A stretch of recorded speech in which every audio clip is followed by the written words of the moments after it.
Hello and welcome to Leader of the Pack Pet Services. Today my dog Jet and I are going to go through the 8 most common mistakes people make when teaching their dog to lie down on command, otherwise known as the drop or down activity. Yes.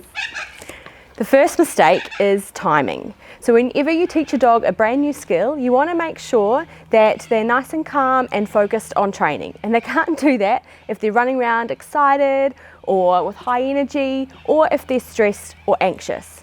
So make sure when you are choosing when to teach this activity to your dog for the very first time, that you try to do so in a low stress environment, low distractions. Home is a really good one, somewhere where they're comfortable and they can focus on the activity. Once they've learned it though, you can definitely use it in other situations when they're more high energy, like when you're playing a fetch game, having them drop in between throws, or an exciting time again like dinner. So in our household, if you've ever seen my video of when you can introduce the drop into your daily life, we have our dogs in the drop position while they wait for their dinner. So it's an otherwise quite exciting time for them, but having them in the drop helps to calm and helps them wait for their dinner time. So make sure you choose the right time to teach this activity to your dog.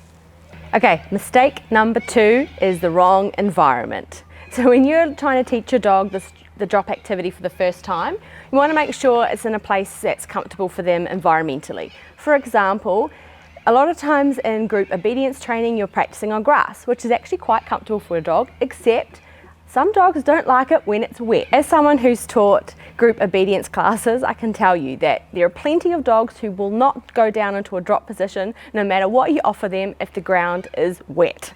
So just think about that when you're teaching your dog, because it might not be that they don't understand what you're teaching, it's just that where you're asking them to lie down is not at all comfortable. So even like cold concrete or stones or something on the ground, it might make them not want to drop as opposed to not understand that you want them to drop. So just think about that. Maybe practice with a towel if you've got nowhere else to go and you need to use grass. Hey, down please. That's wet, or maybe even practice on their beds or mats, and it just makes it a little bit easier, and then it takes away the excuse of not wanting to, and then you can show them how. Mistake number 3 is teaching the down from the sit position. This is very tempting, especially if your dog easily goes into a sit or you're dealing with a puppy or teaching puppy for the first time, because it's quite natural for a dog to go into a sit position and then it seems like it'd be easy to just lure them down into the down or the drop from there. However, this makes it much harder for you in the future because you're going to have to then give them the sit command first before they can go into a down, or even if you give the down or drop command, they're going to sit and then slide forward. So when you're teaching this, teach it from a stand position, so you're not doing double movement or having to give double commands. So mistake number 4, using the wrong command. So this activity is known as either the drop or the down, and it honestly doesn't matter which command you use, just make sure that the one you choose is the one that you use consistently all the time. So just decide what you're likely to be more comfortable using or that you think you'll use consistently and select that. Drop,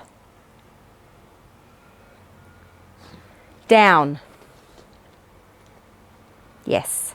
If you use the wrong command, it might not be that your dog doesn't want to, they just don't understand what you're asking. If you change it up on them, they might get confused and not really realise what it is you're asking. So before you think that your dog is just non-compliant, stop and think for a second and ask yourself, did you even use the right command in the first place?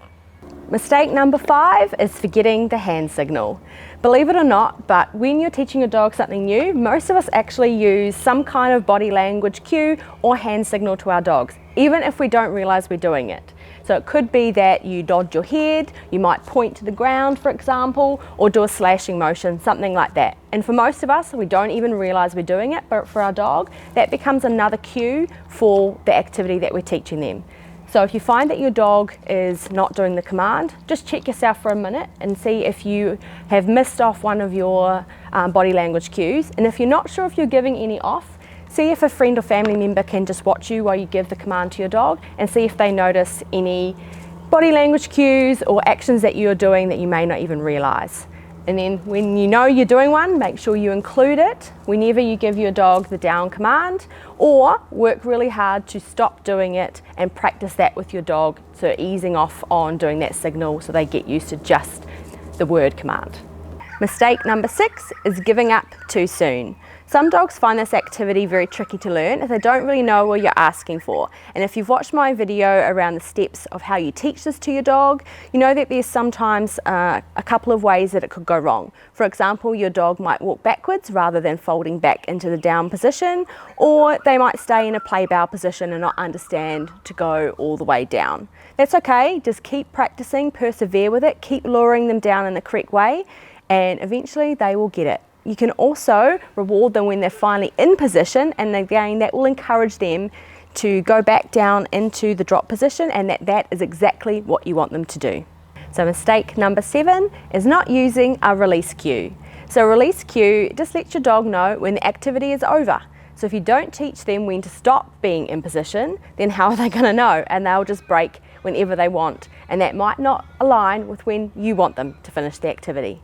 So make sure that when you're teaching this activity, you take the time to teach them the release cue as well, so that they know that you are the one that lets them know when the activity is finished, and they can't just break position whenever they want. Mistake number 8 is having high expectations. So just because your dog dropped once on command doesn't mean they fully understand the activity. It also doesn't mean they can do it anywhere that you ask them to, and it also doesn't mean that they can stay in the position for long lengths of time. Those are all things you need to teach them additional to the drop command. So be mindful of where your dog is on their training journey, and don't expect them to be able to do things that you haven't taught them yet.